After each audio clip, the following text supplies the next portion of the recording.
Hello, magical souls. Welcome to Coming Back Home to Me, Episode 3. So, I have a topic that I want to talk about that I'm going to split up into a few parts.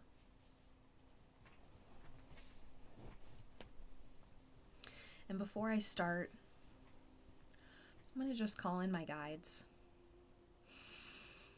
to be here with me and to also help open up my throat so that I may speak my truth in this experience that I've had.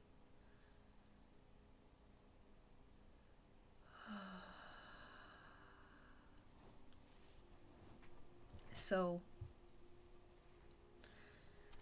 the topic that I want to talk about today is what was killing me slowly and how I began to reverse the process. And at first I was hesitant to come on today because I had a pretty heavy experience, as well as uplifting, one that I'm continuing to integrate.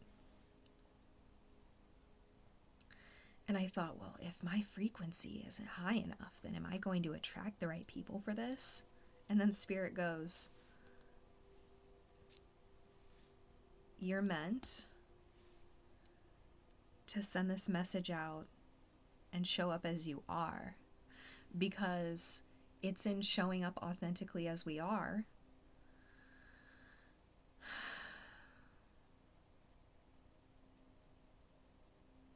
that allows for whoever to see and hear this message to come, knowing that they can also show up as they are. Because sometimes I feel like, let me rephrase that actually in my mind. I feel like we're all relearning how to show up as ourselves, and just offering each other grace in that can be a beautiful thing. So, yeah, what was slowly killing me and how I began to reverse the process. So part 1 is I want to do it in the order in which I experienced it. But to be honest, it all was a reflection, an intermingled experience. So as much as I want to have order in talking about this, it's still going to flow the way that it's meant to. So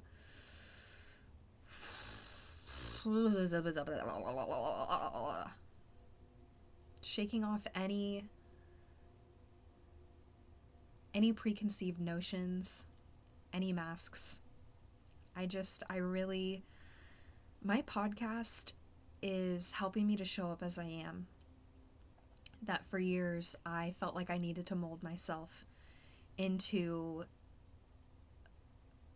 a version of myself that I created that initially was there to protect me growing up. And I know now that being someone who I'm not is something that can be highly detrimental to my mental and eventually my physical health. So actually, we'll just start there. So what began the process in slowly killing me, truly? It all started in the mind. And I'll start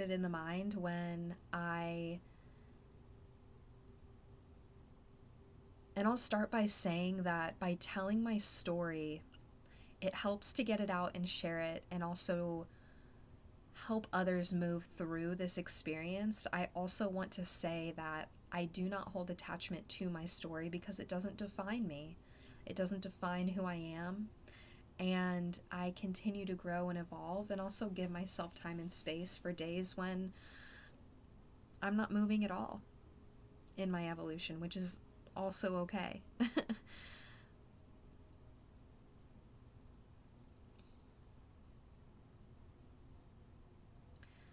It reminds me of the quote, nature does not rush yet, everything is accomplished. What we feel like we need to accomplish will happen when it's meant to happen and as it's meant to happen, and there's so much growth and also just taking a pause. So with that being said, I'm going to take my time in creating these episodes because this is a very personal subject to me.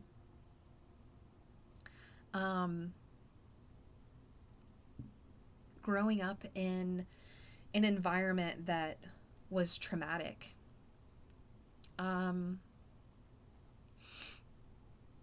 created a version of myself that I felt like, again, I felt like it was a way of, my body's way even, in my mind, of protecting me. The thing about that is that it created a persona that followed me into my adult life. One that never really served me in the first place. That parts of me, popped out. And only in just the last few years of coming back into my body and relearning tools and practices of creating healthy boundaries and learning how to provide safe space for myself.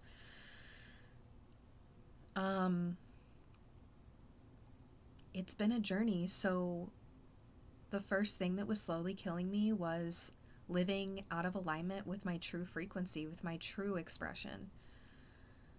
And it's interesting because I feel also as if this journey was meant to happen,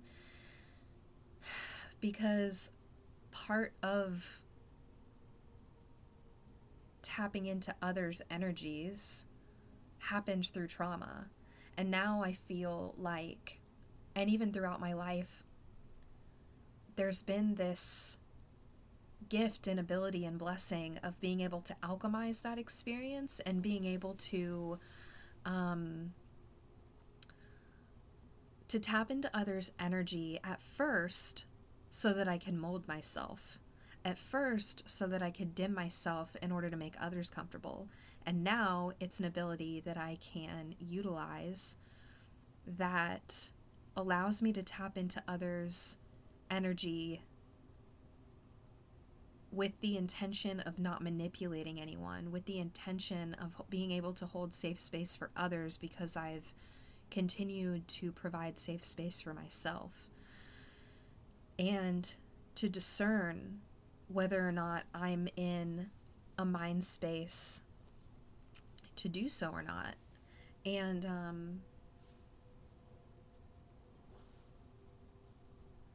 this is a life's journey, that there is not one specific destination that says, all right, I have reached perfection. Because let's be honest, y'all, perfection does not exist. I will say that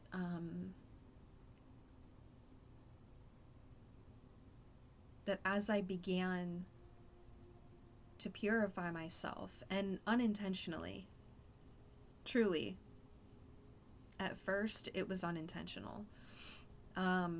Just one day I woke up in 2019 and I was like, I don't need to take birth control. I wasn't with anyone, I wasn't seeing anyone, and I was just like, I don't know, I don't need to take this anymore. And when I got off of birth control, that was the first thing that I removed.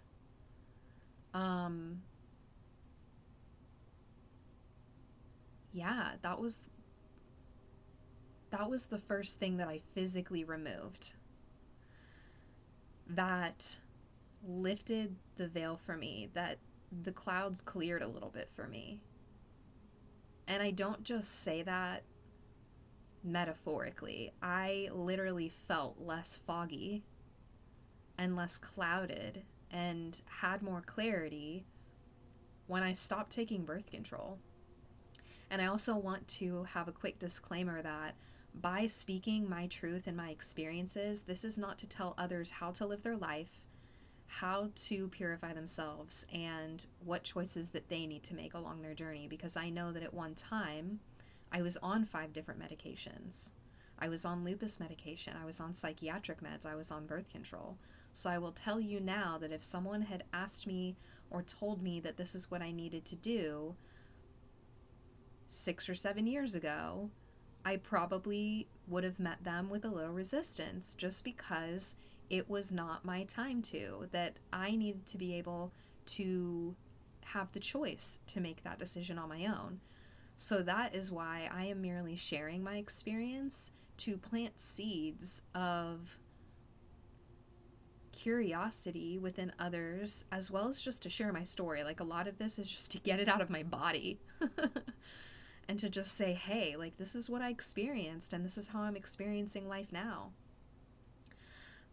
So that was the first thing that I also recognized was slowly killing me, because there are toxins and chemicals in medications that our body doesn't know how to process on a long-term basis. It may not be felt initially, but after I was taking birth control for almost a decade, if not longer, my body started to feel it. My body started to feel it, and it just didn't feel right to me. It didn't feel in alignment for me anymore.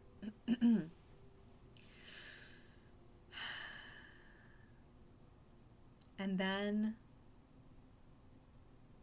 slowly but surely, after I stopped taking birth control, I was still on psychiatric medication, and less than a year later, I was diagnosed with lupus, an autoimmune condition that involves chronic illness.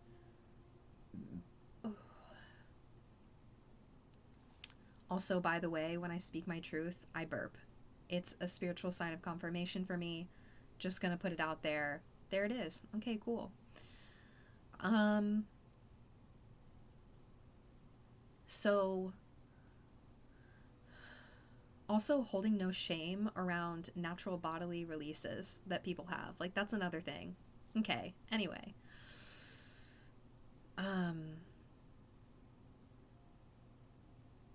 So, yeah, less than a year later, I was diagnosed with a chronic illness.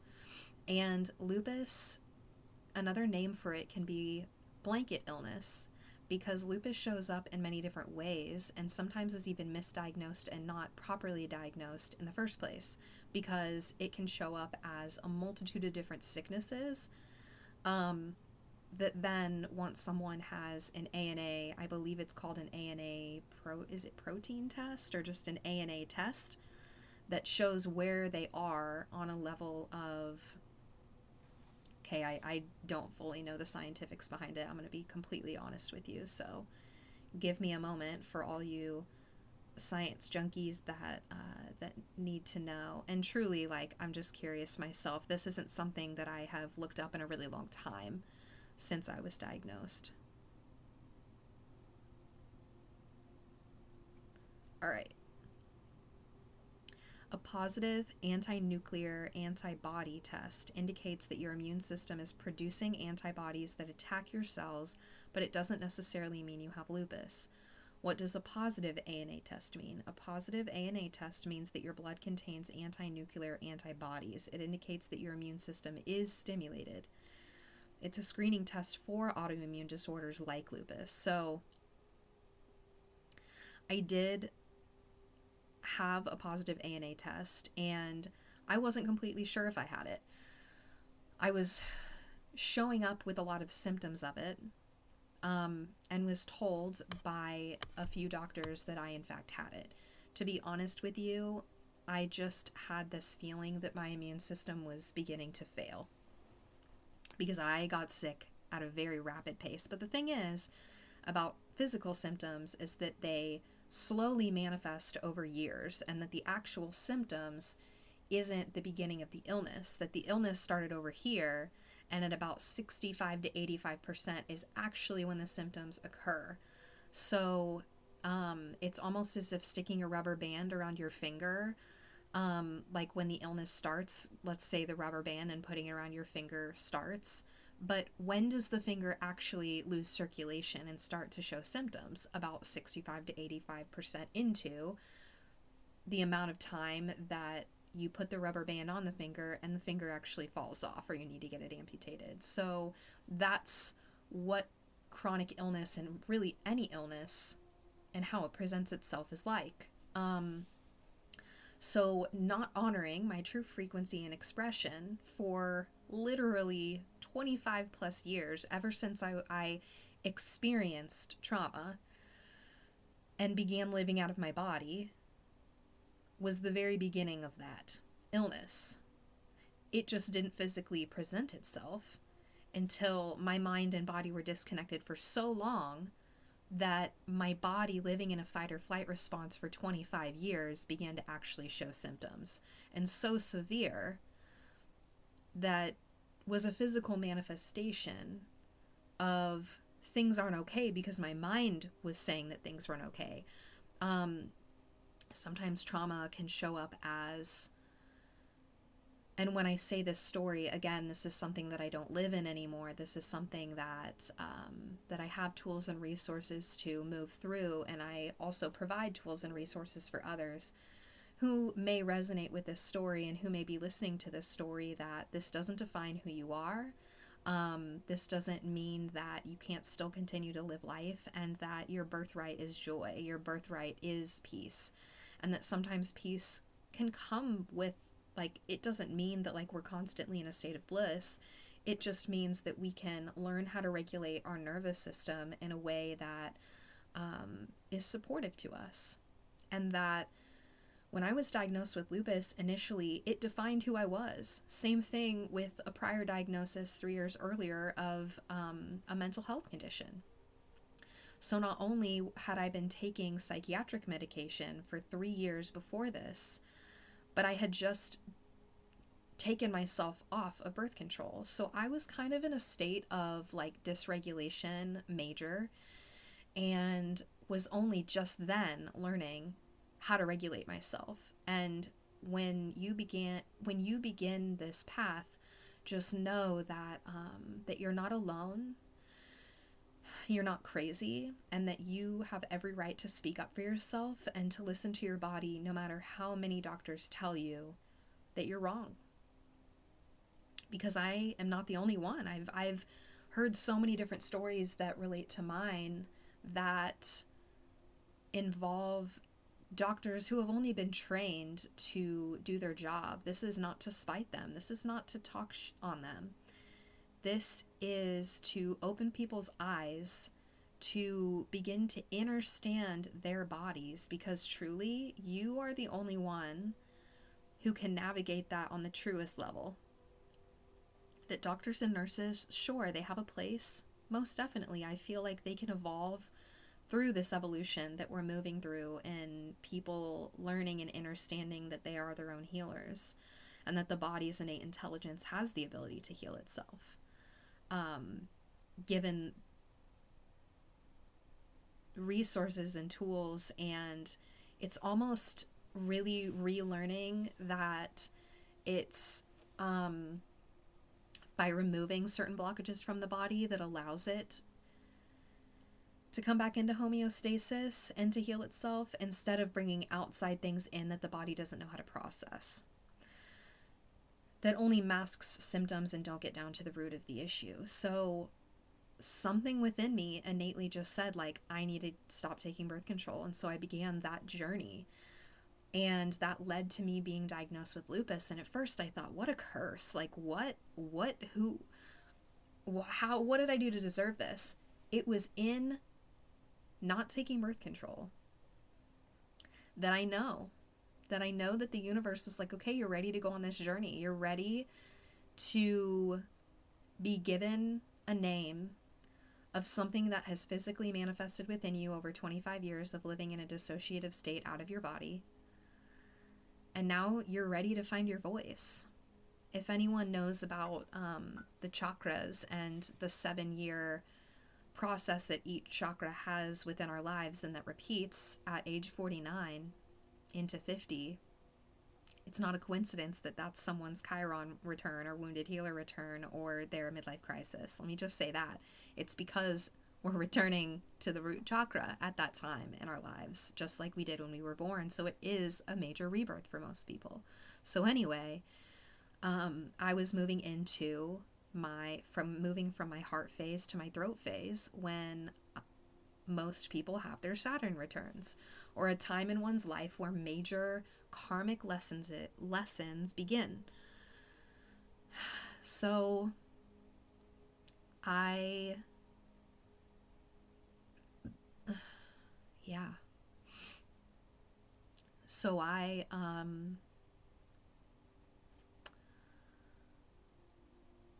was then being called to find my voice again. And so initially I went on an immunosuppressant that is also it is also a malaria drug. So a very, very heavy immunosuppressant, one that is given to malaria patients to suppress their immune system in order not to kill them. The thing is that giving a lupus patient or someone with a chronic illness an immunosuppressant almost sped up the process for me because my immune system was already compromised.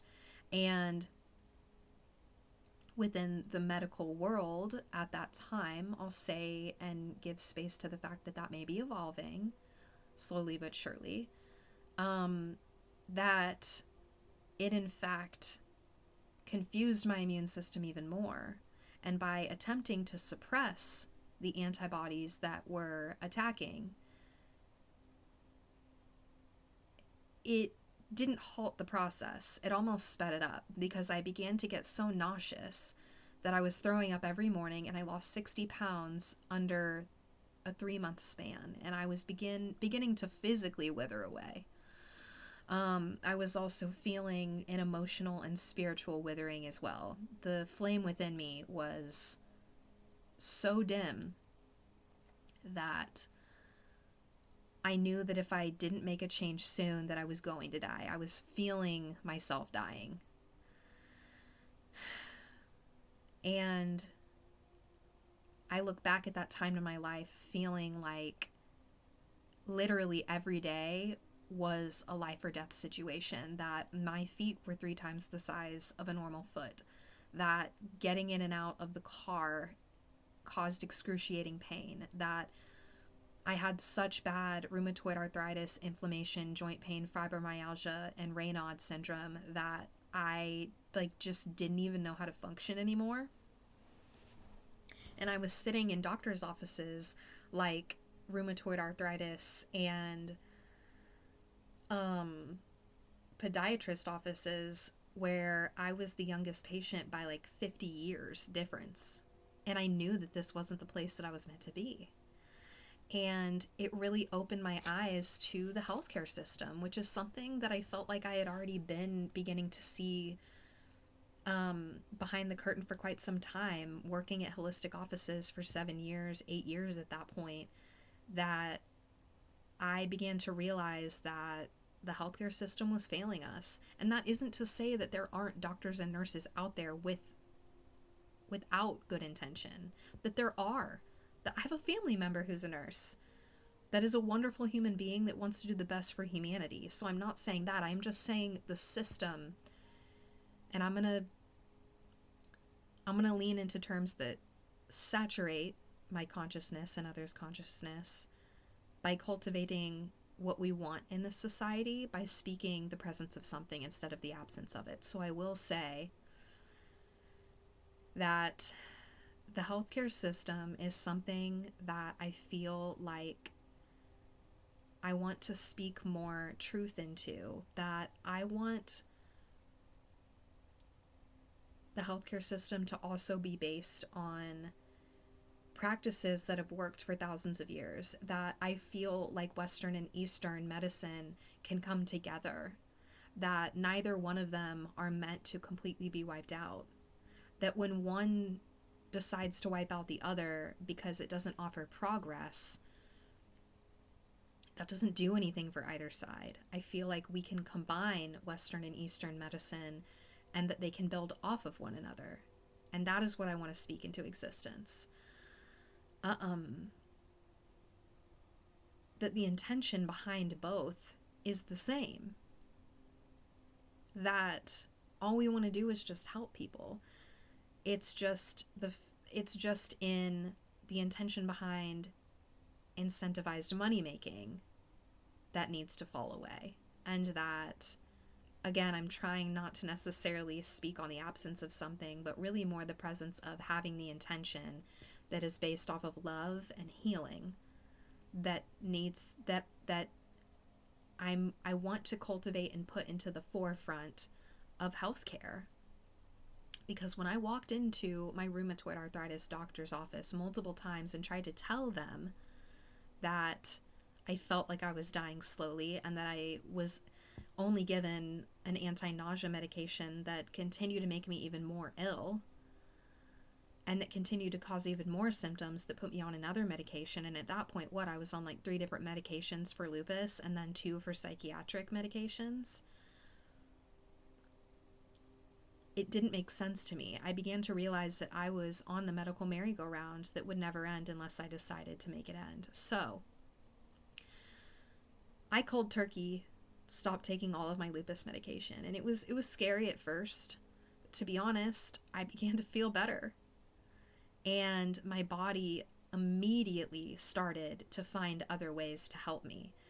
That I started to discover, especially during the time that I contracted shingles, in an area of my body that was asking for more attention, mentally, emotionally, spiritually, physically.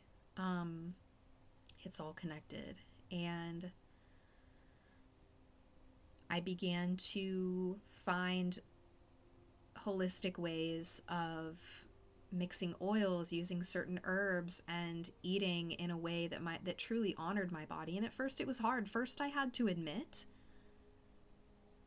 that I was drinking poison, that I was drinking alcohol, that I was putting things into my body like processed foods and fried foods and all sorts of things that I had to slowly but surely over the last 5 years educate myself and like unlearn certain things.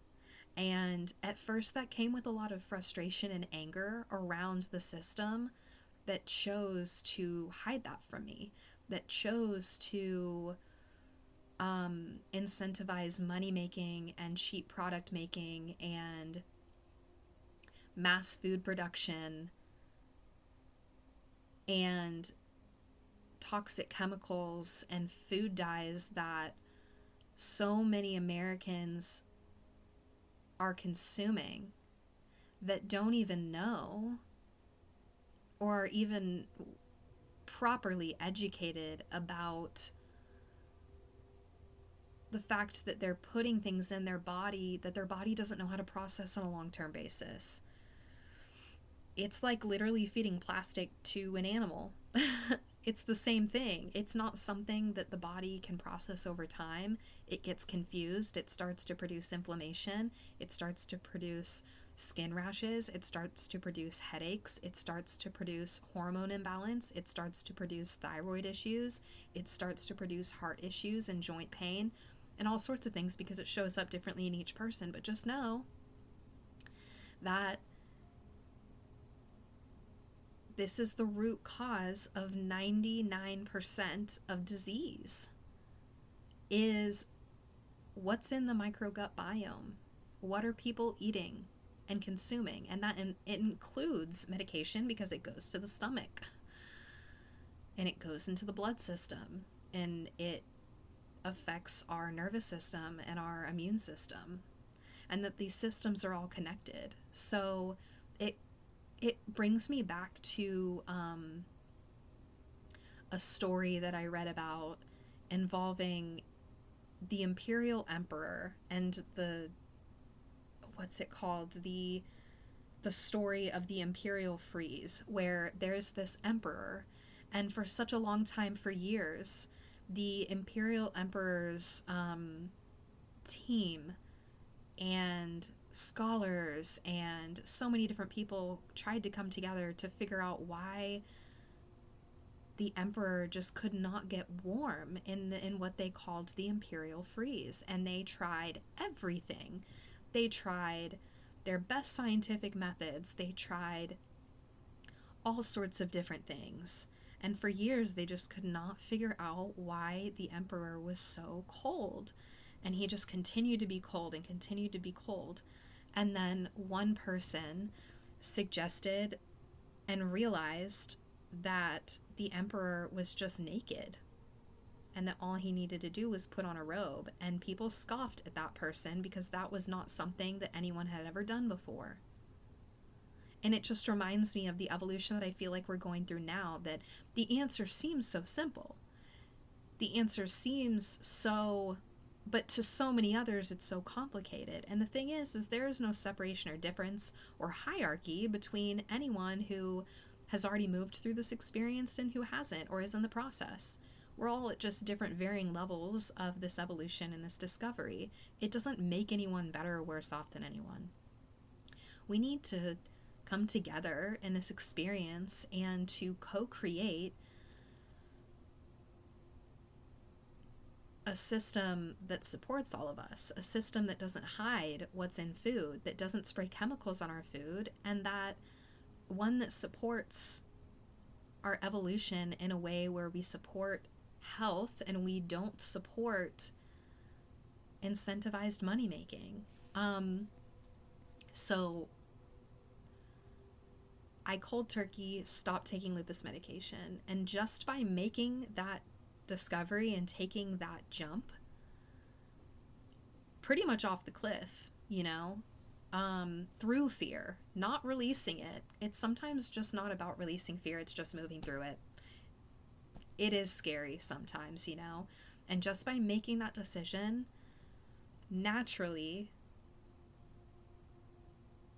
I began to find ways of eating better, cutting out certain things from my body, and it eventually got fun and it got creative real quick because it taught me how to eat differently, how to cook differently, how to find different things, even in a budget, that I realized I was spending so much less money on medication and doctor's office visits that I could actually afford to eat the food that I wanted.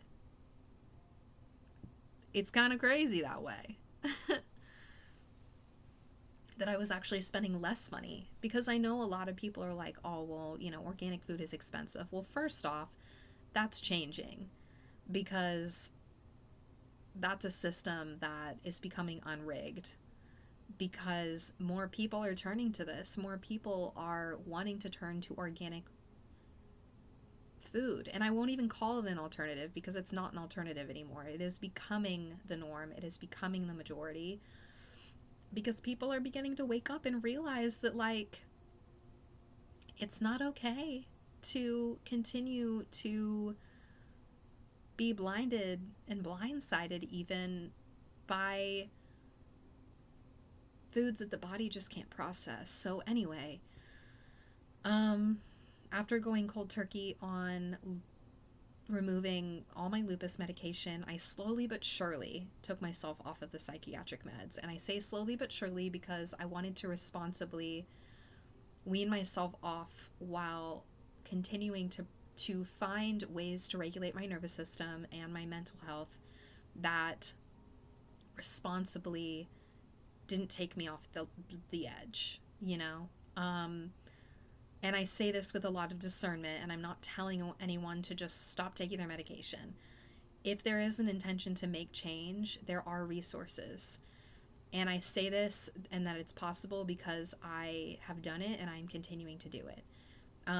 When I was in the process of getting off of those medications, I began to realize that toxic situations and people were also exiting my life. And so it was almost as if like this balancing out, this natural balancing out of some of the things that were dysregulating my nervous system to begin with began to leave my life in a way that allowed me to feel a little bit lighter, that allowed me to realign with relationships that actually did serve me. And at the beginning of this process, I met a human and an individual that actually could hold safe space for me. And that might have just been at the level of frequency that I was moving into at that time.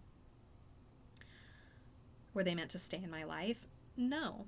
It was just a karmic relationship, one that when I finally had reached a state of self-love that was sustainable, that they left my life. And I really truly feel as if that was meant to happen, because then the universe was like, okay, now you can continue to love yourself through this.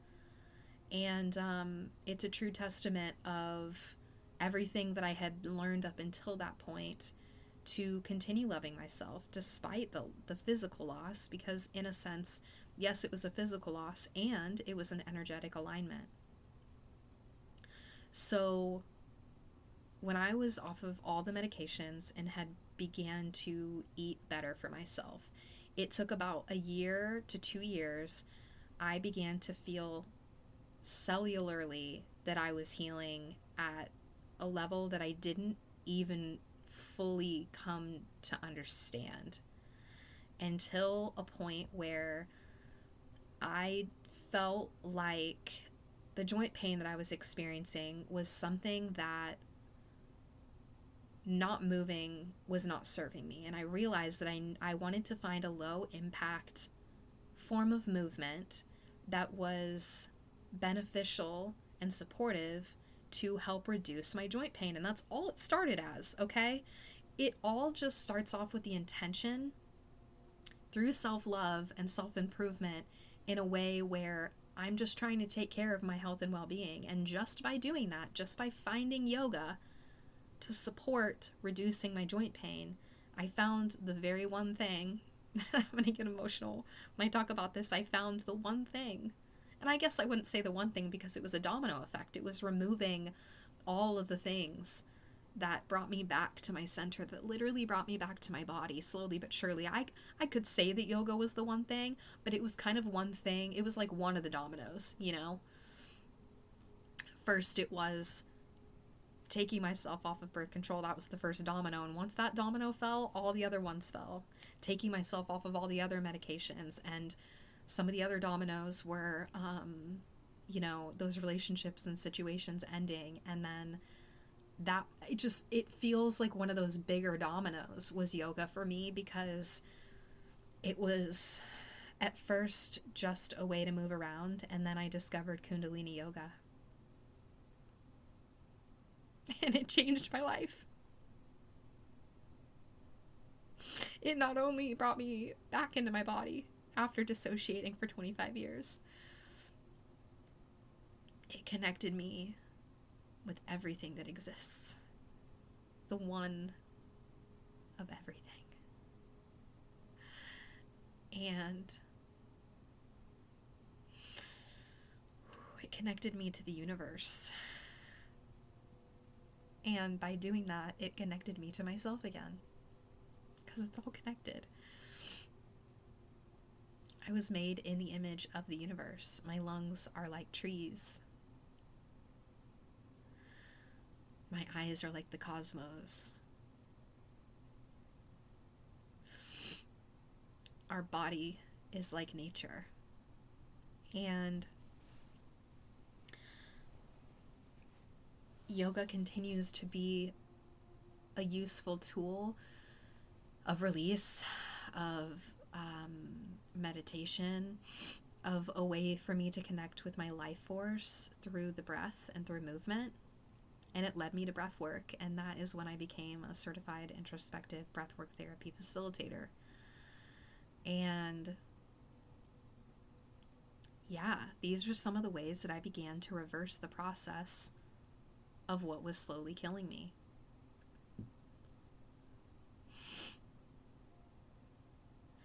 And I'll make a completely separate podcast about this, but psychedelics were also a huge part.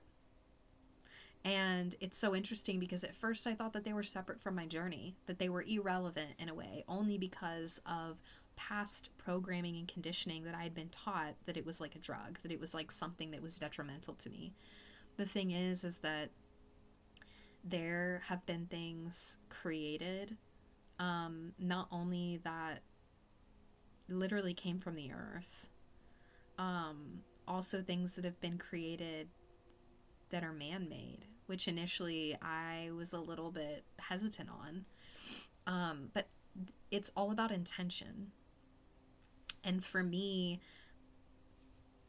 I didn't have the intention to want to escape.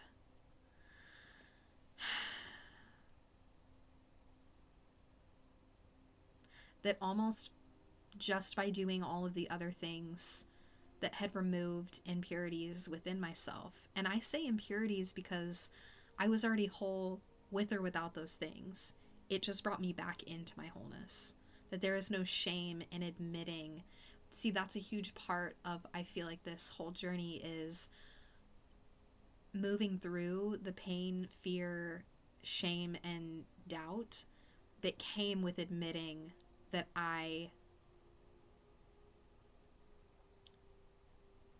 was doing things that I was intentionally escaping from eating certain things and ingesting certain things that I was only initially taught was okay because everyone else was doing it. And then there just came a point where I just had to take responsibility in saying, like, this isn't right for me anymore. And that, wow, I was wrong.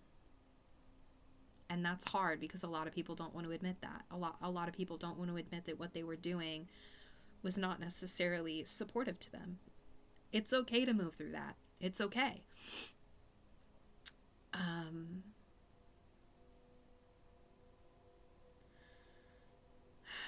And at first, all I wanted to do was blame society and blame others. And, like, the thing is that a lot of this was just passed down from generation to generation, and most people just didn't know any better because that's just what they were taught.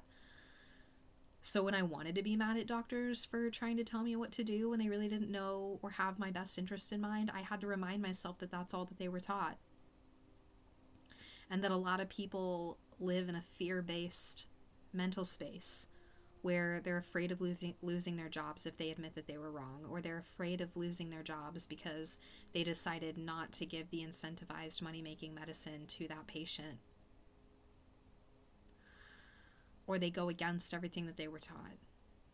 And there's a lot of doctors who began to do that even after decades of working in the same industry and decide, like, this doesn't feel right to me anymore.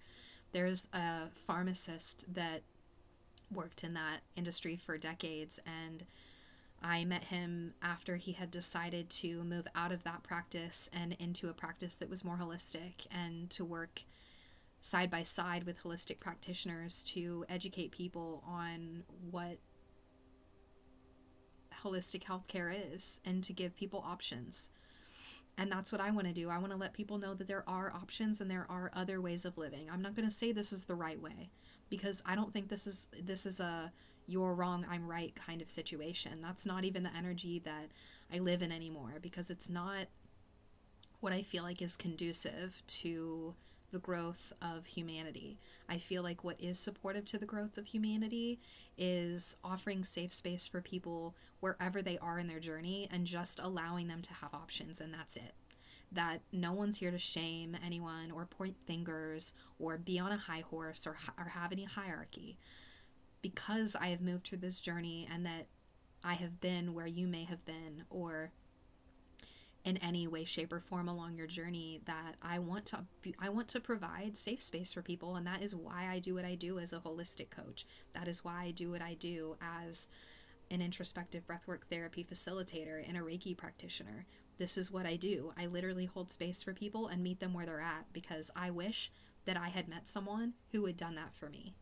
And to be honest, I look back in my journey, and there were a few people, like a few chiropractors that I had worked for, that probably knew that I was making decisions that weren't supportive to my immune system, and slowly but surely planted seeds and implemented certain things in my life that changed the entire trajectory of my life. And I thank them for having patience and understanding for me, and for holding safe space for me where I was at and meeting me where I was at. And that is why I am passionate about doing that for others, because that is what you deserve. You deserve the best. And you deserve for someone to say, you're whole and you're enough exactly as you are.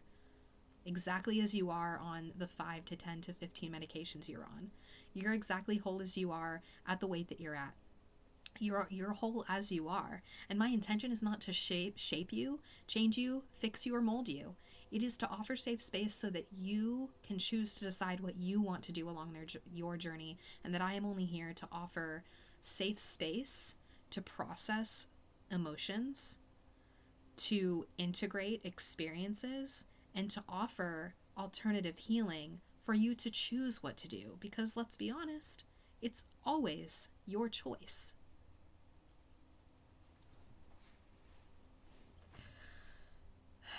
So, again, some of the things that were slowly killing me: medication, not living in my true frequency and dimming my light and molding myself into someone that I wasn't.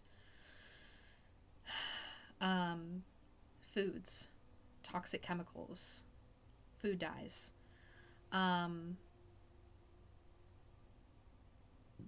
How I reversed the process and began to reverse the process and continue to.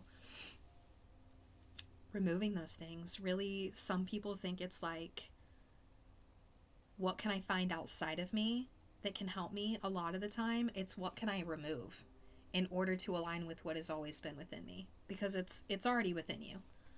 It's already within you. And maybe if you're hearing this message, you already know that. And if you don't, that's okay that you didn't before. You're meant to hear this. I feel like I wanted to make this to tell my story, no matter how many people get upset or triggered by it, and that a lot of people also need to hear it. I'm not your average lupus patient. I'm not your average chronic illness patient. I'm not your average autoimmune patient. I began to speak up to my doctors and say, hey, like, I don't think I should be on this medication.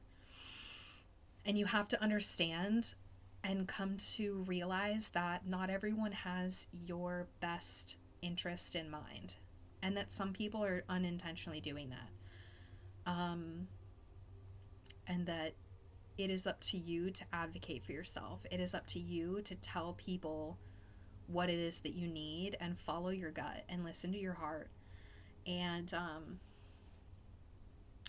yeah, it was an admitting that the system was rigged, and not for my health, but for the profit of, money making, that really pushed me to change the narrative, change my narrative, change the narrative.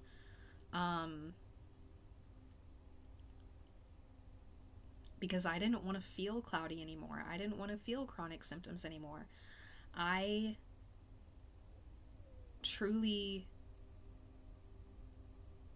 am beginning and continuing to move into a way of living that is honoring the energetic frequency that honors me, that honors the cycles and seasons and natural way of life, and connecting to the earth again, connecting to my natural innate way of living, and that it's actually possible to slow down when I feel called to slow down, and that I am able to not just survive, but live and to be. And that is what I'm calling in, is a way of living and being that isn't just about surviving anymore, that isn't just fight or flight, one that is in connection, that is in connection with nature, that is in connection with natural growth and healing. And by sharing my story, my hope is that others hear about my growth, and to know that there are options.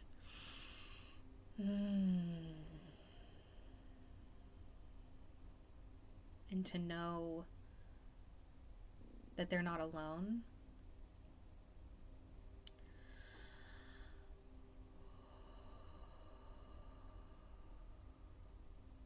And to know and hear and see someone who is making change.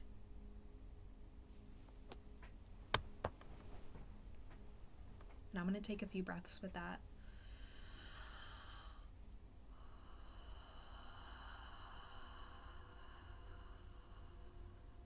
I invite you to do the same if that supports you.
Really just integrating this information, taking all the time you need to process this, and taking steps that feel supportive to you.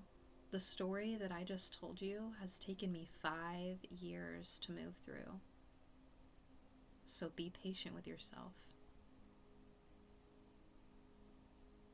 There is hope. There is community.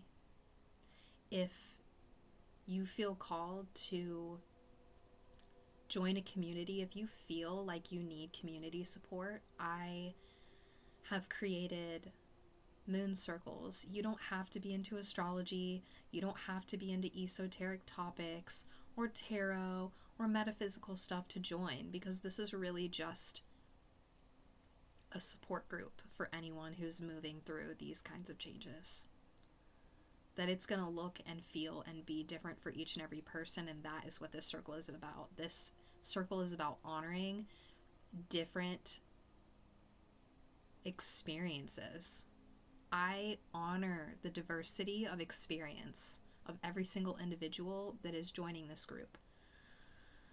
Because it's not about, like, when I talk about being in oneness, I don't talk, like, we're all different and unique for a reason, and I honor that in these circles. I honor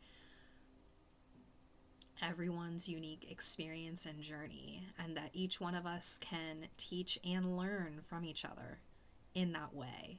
That there's something about your journey and your experience that I meant to hear. If you feel called to join in this support group. We meet about once a month around a full moon, and really any lunar cycle that I feel called to hold space in, and lately it's been full moons. And the next one is the full moon in Virgo on, I believe, March 13th, and you'll see the information posted below and on my Patreon and through my link tree, just really wherever you see it. And yeah, if you feel called or needing support in a group space or individually, I offer one-on-one sessions for people to move through these experiences. It's not always butterflies and rainbows. I think the beautiful part about offering a safe space for yourself through emotions that are difficult to bring up to the surface and process is that it uncovers so much beauty and so much love and so much connection to the self and to everything, that it's almost as if it's only accessible to access the light by moving through the darkness. So with that being said, I want to thank you so much for joining me today for this podcast. And yeah, I think I've covered all parts, and I feel like now that I'm done with it, I'm just going to keep it in one podcast and just keep it all together, because really, even though they're all different dominoes, they all seem to fall leading me to the same place. And yeah, I just want to thank you for listening and for being here. And again, if you feel like you need individual personalized support or group community support, I'm here. And I also have monthly workshops that offer self-healing tools, practices, and resources. And last but not least, I have a YouTube channel that offers free resources for processing through emotions and holding safe space for yourself, and a lot of really helpful and useful self-healing tools. Again, thank you so much for being here and for listening. Until next time, y'all.